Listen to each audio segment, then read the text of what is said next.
I'd like to welcome Daniel Casca, Colleen Casca, who's a member of the Tribal Council. Daniel is a former chairman of the Tribal Council.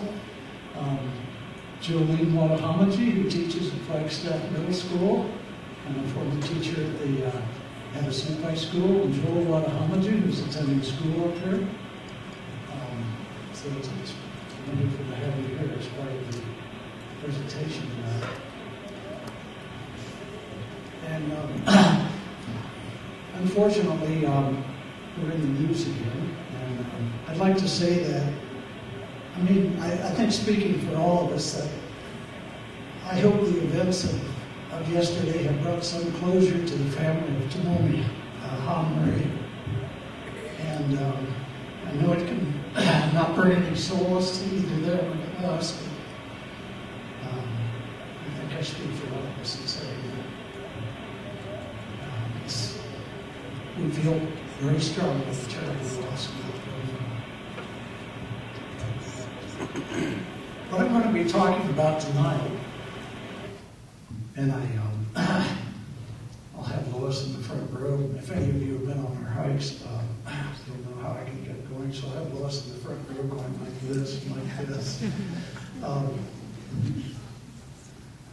And I like to walk around when I talk, so let's see if I can get this thing going. But I'm going to be talking tonight about the unique ways that the Havasupais make a livable community in a very remote place out at the back and beyond.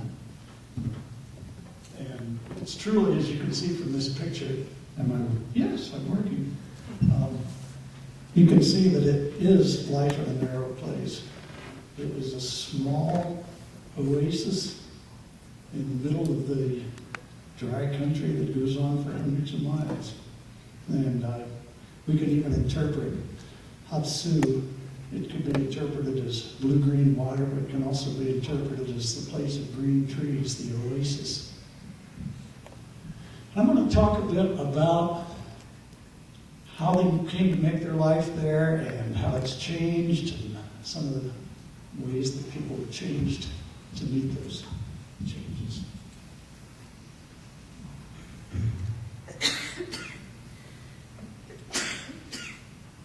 You can see here a satellite picture of Havasu Canyon, and those of you who have been there before know that this is the way you come in. This is Havasupai Canyon, and this is the trail coming into the village, and here's the village, and then you hike on through the village and down to the falls. And you can see that it's a very small little green strip of about 500 acres in the middle of all this wilderness.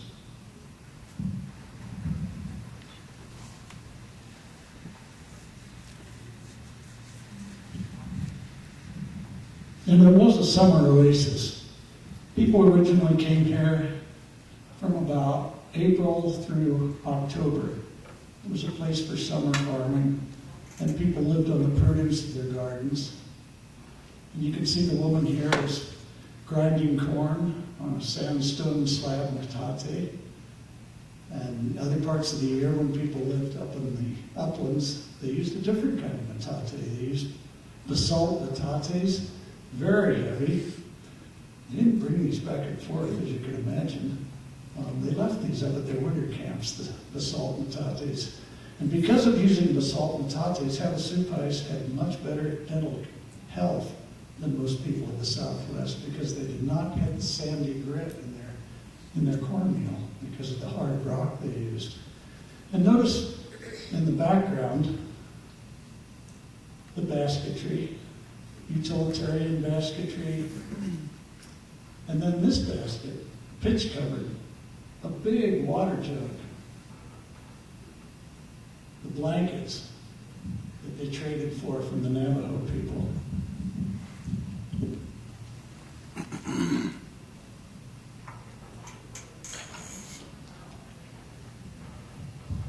During the summertime, people lived as a close-knit, very organized community under the leadership of influential individuals like this man here, who was one of the important village leaders of the 19th century, a man named Navajo. We've come to call him Navajo. And his wife, Lois, the snake. And these people, when they lived here in the summertime, these leaders would have the ability to redistribute land, to control how people behaved. It was very much like a Pueblo community in the summertime.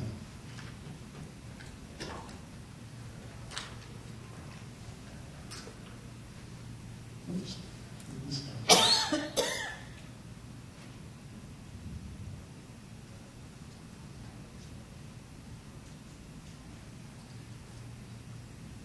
Bear with me.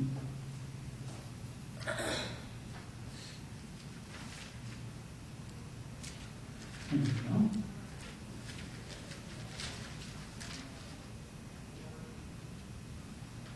I pushed the wrong button instead of use this remote. And the tribal village was centered where you first meet the creek when you come into the canyon. You come down Havasupai Canyon and you meet Havasupai Canyon. That's where the village was. And when we get there now, it's kind of a wasteland. It's scoured gravel for soil. A lot of the trees are gone, but that's where the village used to stand.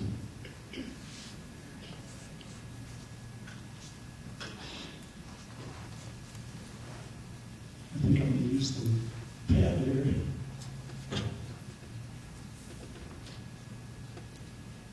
Yeah, I'll have Lois do this.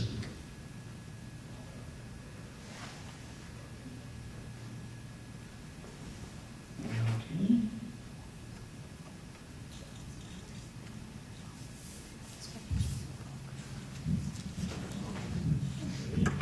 Moving right along.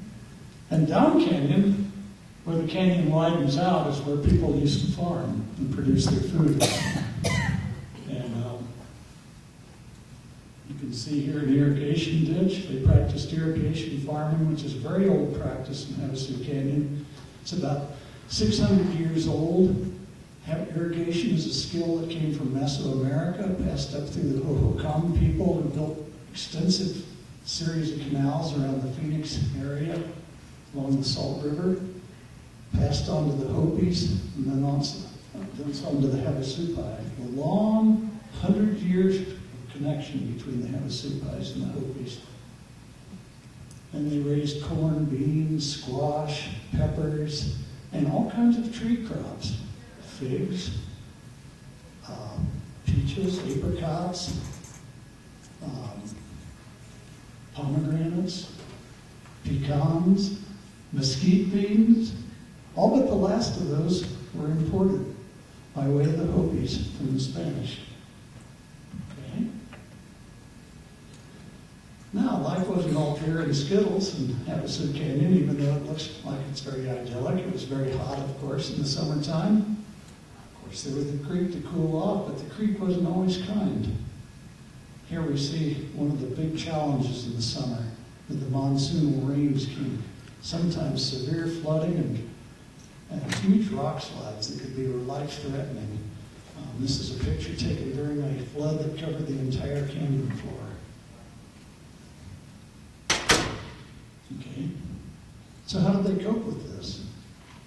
They coped with it, but the essential Havasupai rule of thumb for survival: 1, nature rules. 2, understand it. 3, when nature gets boisterous, know how to get out of the way. And these people that made their village up there at the junction of the canyons lived up on the tailless slopes, out of the way of floods. Okay? And they built cliff granaries, stone cliff granaries up against the cliff to keep dried foods away from floods and away from pests.